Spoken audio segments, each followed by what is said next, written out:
Hey guys, welcome to my Porto travel vlog. I have to be honest, I've done a pretty shitty job vlogging so far. I've done a few clips here and there, but didn't really speak to you or anything, so I decided to do this little intro now, and I'm gonna roll the clip of video compilation of what we've been up to in a minute, but I wanted to share a few food recommendations first, and I think if you've already watched my April Porto vlogs, then you probably know most of them, but I'm gonna talk about them anyway still. So on the first day of my full day in Porto, we went to Combi for breakfast. That's a specialty coffee place.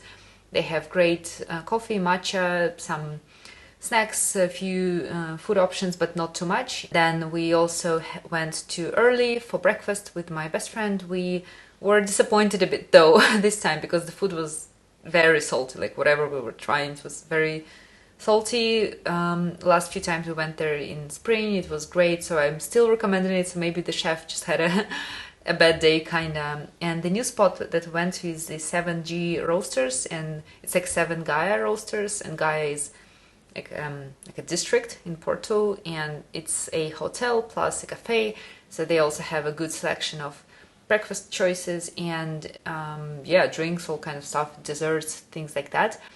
And I think the best, the coolest place that we've been to so far, I think, is the one we visited yesterday. It's called Easy by Selena, and apparently Selena is this big corporation with lots of hostels or hotels and cafes all around the world. I've never heard of them, to be honest, but they have this huge garden area, which you can't really, you have to know it's there. You don't really see it if you're just walking by on the street. And there they have drinks, they serve food as well, and it's just a great vibe. You sit there, it's quiet, it's not windy, the music is playing, it's nice. And in terms of things to do in Porto, I think my absolute favorite, besides the ocean of course so far, is the it's called Jardim do Palazzo de Cristal, I think, something like that. That's the park with a lot of birds, with peacocks, with ducks, with chickens, with roosters. It's a whole selection, and we also went there in April, and we went back again, and it's just great. You can do like a proper bird watching session. You can enjoy yourself, relax, meditate. It's very nice and very I don't know, it's a good spot to spend the hot hours in as well, because there are a lot of trees obviously, and you can do a little picnic, and there are all those birds running around. It's just magical. It's very lovely. And later today we are going back to another must-visit spot, Braçao. It's a little chain of restaurants. They serve traditional Portuguese food, and we also went there last time for francesinha, which is, I don't even know how to explain it. It's like shaped as lasagna, and they have bread, something else. Then if it's a traditional francesinha, then there are 3 types of meat, I think, but I'm getting a veggie one with vegetables obviously. Then there's a bunch of cheese on top, and you can put an egg to it, and then there's a lot of French fries that you can eat as well. Oh, it's delicious. I'm gonna show you it later. And for now I'm gonna stay home, I think, read for a couple of hours before we leave. I've taken this book with me. I think I talked about it before. It's basically like a 3-part, so far it's a 3-part series of stories about this kind of hardcore magical school where everything goes to shit all the time. There are monsters, there are no proper teachers, you're pretty much self-studying all the time, and your motivation is that if you fail to complete an assignment can literally kill you. Basically anything in the school can kill you. And it's kind of a young adultish book, kind of dumb, very guilty pleasure-ish.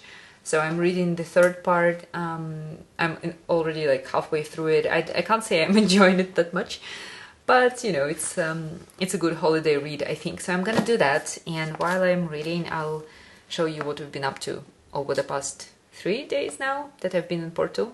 So yeah.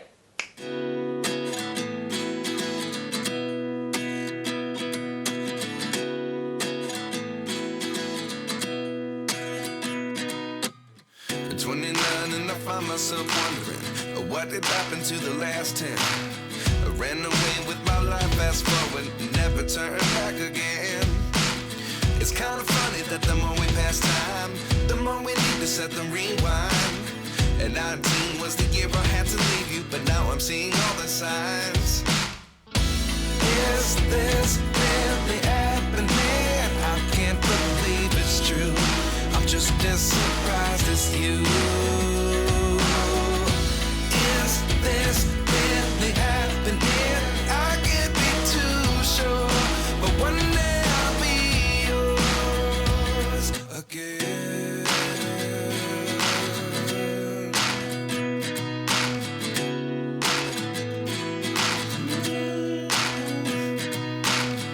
Life lessons come one in a dozen. The other 11 give something from nothing. I sit here looking for an answer. Maybe the biggest question was in the last chapter. You gave me the soul I have today. Without you I never could have moved away. But now I see what you teach. I do believe I always should have stayed. Yeah.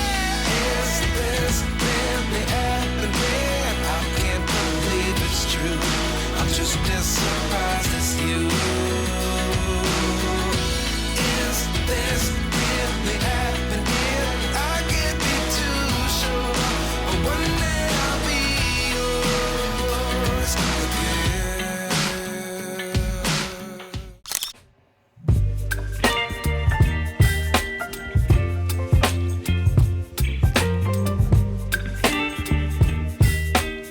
Okay, we're off to eat francesinha. I'm gonna be so full after that, but I'm so looking forward to it. And in this Brassau place, they have the vegetarian option, which is great. I'm looking forward to eating a lot and then falling asleep straight after that, I think, because yeah, I think it's like 2,000 calories, maybe less, maybe more, but it's like a lot. I don't think you're supposed to eat anything else on the day, and I've already had McDonald's so let's day. So yeah, we'll see how I feel. I probably won't be able to breathe after the meal. You whip up my appetite. Don't leave me here high and dry. Oh, and I don't wanna jinx it, baby. Can't twist myself at the spine. Don't wanna overthink it, baby. Let's just twist your body, your mind. Baby, you give me ice and fire. Hey guys, I'm obviously already back home in Belgrade, and I feel like I've been the worst vlogger ever when it comes to vlogging my trips. I've pretty much forgotten about the vlog right after I filmed this little bit for you that you've just seen, and honestly, I kind of feel bad, but kind of, I guess it is what it is. And I've started to develop this annoying cold somewhere like in the second half of the trip, so I wasn't feeling all too well in general, and like I was also hanging out with my friends a lot, and I don't know, I just kind of, it slipped my mind that I am supposed to film a vlog in English in addition to everything that I was doing, which is kind of a bummer, but I hope that the few clips that I've inserted kind of gave you a little glimpse into what the trip felt like, and it was actually really nice. I was, like, as you know, with my best friends, we've hung out a lot, ate, drank, like, went to Barbie,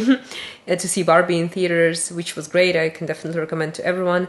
And yeah, if it wasn't for the stupid cold, I think the trip would be, like, oh, absolutely perfect. It was perfect nonetheless, I have to say. And I was kind of doing my best also to recover from the cold before I had to leave, because I know that when you're, you know, traveling, I mean, flying and like taking trains and buses and stuff like that, being sick really sucks, and it kind of makes you more sick. And that's exactly what happened to me this time. So I wasn't able to get better before my big final day. And I was originally supposed to take it because I was flying to Lisbon and then taking a train to Porto. I had to do the same trip again, but like in the opposite direction. And my train was supposed to be at 9:30 in the morning. And when I got there, it turned out that the train is cancelled because of the strikes, and I think I could use my train ticket to like, take a later train.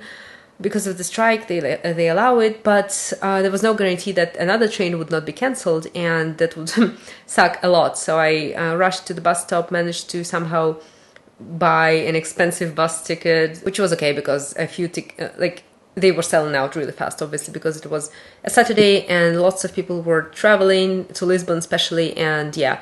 So I was supposed to leave at 9:30. I ended up leaving at 10:15, which does not sound that bad. Bus officially was supposed to take the same time as train, which is crazy that the train is literally not faster than the bus, but their trains are very old, so I understand why.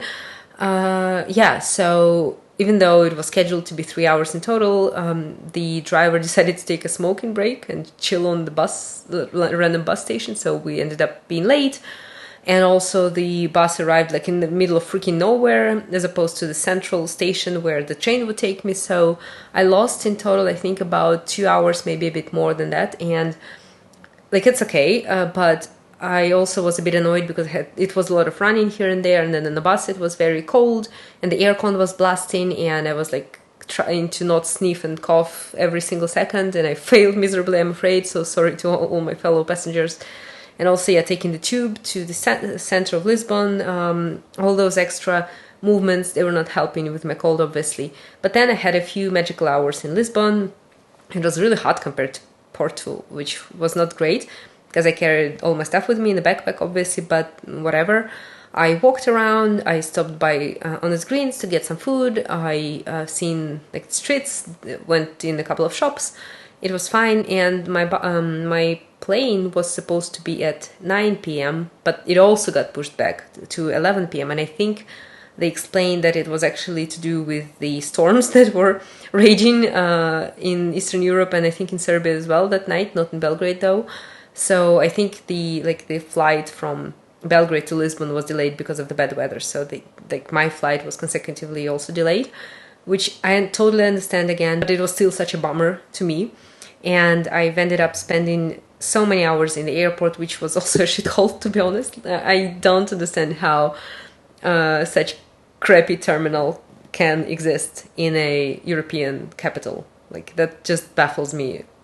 There was nothing to do there. 2.5 shops, 2.5 cafes, lots of people crammed into this little space. Aircon was blasting again in the airport, again, I don't know why it was that powerful, because people were freezing and everyone was trying to find whatever stuff they had in their backpacks and suitcases and put anything on them because it was really cold, and everyone was obviously wearing just summer clothes. So yeah, I was not feeling it, and so my flight was originally scheduled to land in Belgrade at 1:30. It ended up arriving at around 4 p.m. and by the time I landed, when we were landing, in fact, when you have your runny nose, throat hurts, and ears are funny, flying is not fun when you feel like that. When you're going up and down, it really affects the whole system here. So this did this to me as well. When we were landing, I kind of felt the effect and how I was getting sicker by every 100 meters that we were going down. And yeah, I think this final day of traveling really killed me. And the next day, which was luckily Sunday, I've spent pretty much horizontally lying on the sofa, not doing anything much. Just I was watching a couple of YouTube videos. I was trying to read, but my eyes were, there were tears in my eyes all the time, and I couldn't focus, and this was a disaster. I'm filming this on, what is today, Tuesday afternoon, so I'm feeling much better, thank God. But it sucked. It sucked so much, and it was so annoying to get sick like that. But yeah, I guess it's not the worst that could have happened, but it was also funny how literally nothing went as planned with my travels as well, and I was sick and I was like, can I just get home? I hope you can also forgive me for not delivering the exciting travel vlog that I was kind of hoping to deliver, and also hyping it up with the previous video on the channel. But it is what it is. I'll resume to my regular broadcasting with the Belgrade vlogs for now, and I hope you'll enjoy this vlog. I'll include a couple of days in Belgrade here as well, and I should really stop talking. See you later.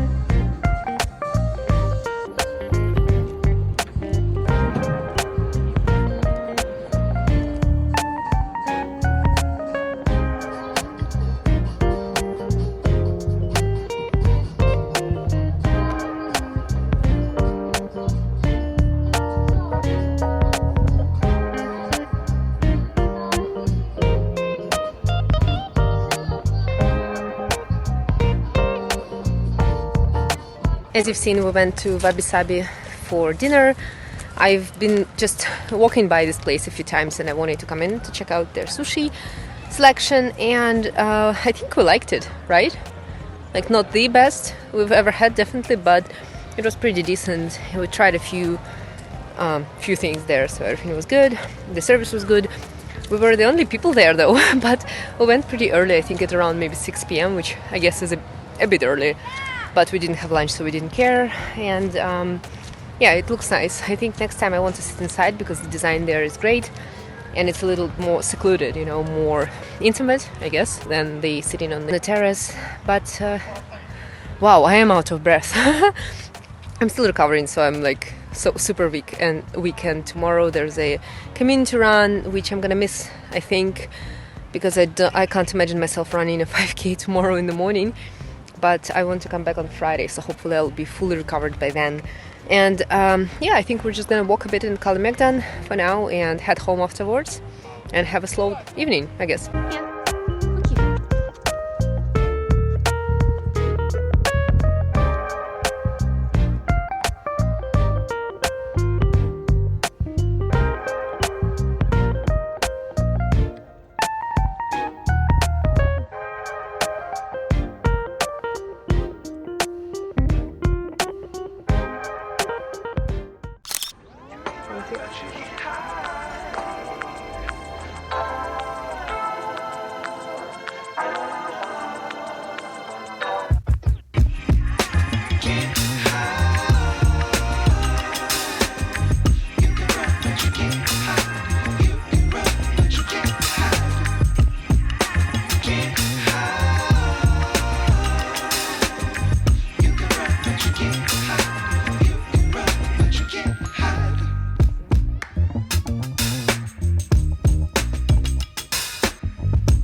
Look at me, guys. I was in the mood to do a bit of makeup, to apply a bit of makeup. I just generally don't know how to do makeup very well. I've never learned it as a kid, growing up, because my skin back then was like relatively fine and I didn't worry too much about the way like my face looks, I guess, because first, like, I didn't really even know much about makeup, that it even exists. Like that there's so much of it. I didn't have money to buy it, and also I was a bit overweight, so my main concern was my weight, so I never really bothered with the face that much, and that continued into my adulthood. So for me, this, where I apply a bit of a like eye pencil and then mascara and my brows, this is the maximum of what I do. I think I don't usually apply anything on my skin besides like moisturizing creams. I think I'm gonna have to start to do this as I grow older. But honestly, I can't be bothered to learn at this point in time, although I can imagine myself looking much better, probably with makeup, but I think it's too much of a hassle for now. But I came here not to share all this with you, but just to say that I think I'm gonna end this vlog here. I think it was all over the place, literally and figuratively speaking, so I hope you enjoyed it, even though it was chaotic. Sorry again that I haven't delivered like a proper entertaining traveling vlog, but I hope there are many more trips to come for me, so I'm gonna do that. And me and my beautiful makeup are gonna continue with our day, and I'll see you very soon. So thank you so much, and bye-bye.